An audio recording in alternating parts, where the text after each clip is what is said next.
আসসালামু আলাইকুম। সকাল সকাল গ্রামের উঠোনে আজ একদম অন্যরকম পরিবেশ। হালকা রোদ, পাখির ডাক, চারপাশে শান্ত একটা ভাব।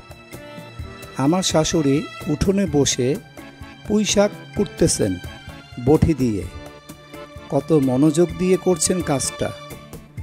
পাশে বসে শুধু দেখলেই ভালো লাগে।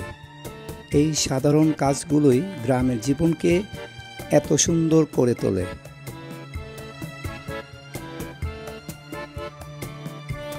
এরপর দেখি মাটির চুলোয় ধোঁয়া উঠছে। পুঁইশাক রান্না হচ্ছে আলু দিয়ে।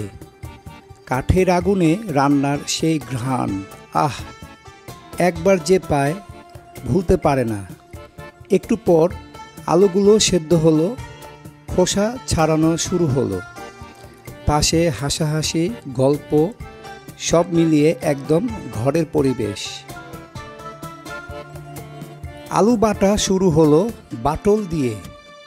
আলু পিষে বানানো হচ্ছে ভর্তা। কাঁচামরিচ, পেঁয়াজ, সরিষার তেল মিশে একদম গ্রামের স্বাদ।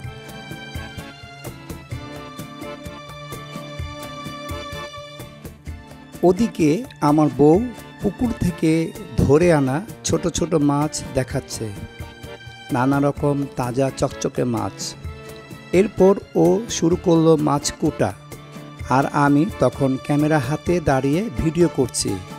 আসলে গ্রামের এই দৃশ্যগুলো ভিডিও না করলে মনেই মানে না। এমন সময় চোখে পড়ল দুইটা মুরগি উঠোনে মারামারি করছে। কি মজার দৃশ্য! আমি সঙ্গে সঙ্গে ক্যামেরা ঘুরিয়ে ধরতে লাগলাম। গ্রামে এমন মজার ঘটনা হঠাৎ করেই ঘটে যায়, না চাইলেও হাসি চলে আসে।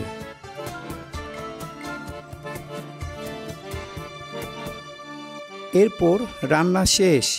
সকালের নাস্তায় সাজানো হলো ভাত, পুঁইশাক, আলুর ভর্তা আর ডিম ভাজা। সাদামাটা খাবার, কিন্তু স্বাদে দারুণ। মাটির চুলোয় রান্না, গ্রামের বাতাস আর উঠোনে বসে খাবার, এর চেয়ে শান্ত সকাল আর হয় না। এই ছিল আজকের একটা সকাল, আজকের একটা গল্প। গ্রামের উঠোনে ধোঁয়ায়, গন্ধে আর হাসির শব্দে ভরা এক সাধারণ সকাল। দেখে যদি ভালো লাগে তাহলে একটা লাইক দিতে ভুলবেন না, আর কমেন্টে জানাবেন আপনাদের গ্রামের সকালের প্রিয় খাবার কোনটা।